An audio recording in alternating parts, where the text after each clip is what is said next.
Hey, this is Matt from InvestiQuant. Today is Tuesday, March 1st, 2022. This morning, the markets opened lower, and after a quick attempt higher, they failed and rolled over, and we have been all to the downside the rest of the morning and into the afternoon. So, very weak attempts early on that failed, followed by trendy activity down to the downside this afternoon. We've got strong range, decent volume taking place as we trade near the lows of the session. So what we'll look at this afternoon is what has happened historically on the afternoon of the first trading day of the month when you are seeing this kind of gap and go like scenario that we have forming so far. So let me get this set up. We'll use a 3 p.m. Entry time that'll be based upon entering the market long in all four instruments, exiting at 4:15 p.m. Eastern time.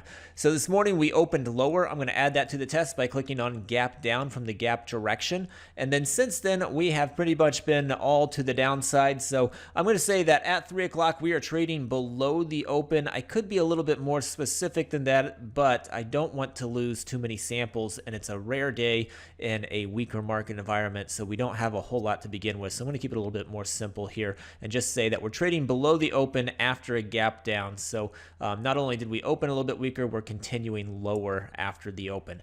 All right, next thing I'm going to do is go to the indicators library, say that we closed below the 200-day simple moving average yesterday. I'm not going to use a 10-day simple moving average like I normally do. Again, just trying to keep more samples in here since this is a day that only happens once a month, and then we're putting it below a 200, which happens less frequently as well. All right, lastly, calendar. I'm going to say that today is the first trading day of the month from the active today. I clicked on it right there. Now I can click view results.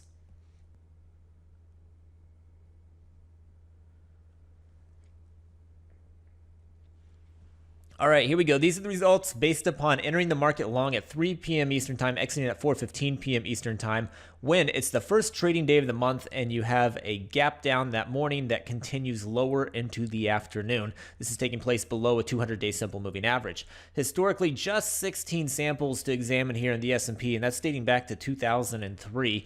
If we go to the NASDAQ, we've got 13 samples, 15 in the Dow, 20 in the Russell, so fairly small sample sizes across the board here. Win rates on them very mixed. S&P dead neutral 50%, NASDAQ 54%, Dow the weakest 33%, Russell 60%. And that's telling you what percentage of these have closed above that entry price, which is taking place at 3 p.m. Eastern time. If we look at the average moves, the average win larger than the average loss for the S&P. The NASDAQ has a larger average loss. The Dow has a larger average win. And then Russell pretty similar in size for the average win and average loss. So we're mixed on which side has been larger historically. And the win rates on them are very mixed as well. So I'm not really seeing anything here leaning one way or the other as we head into the close. Hopefully you found that helpful. Good luck today. We'll see you next time.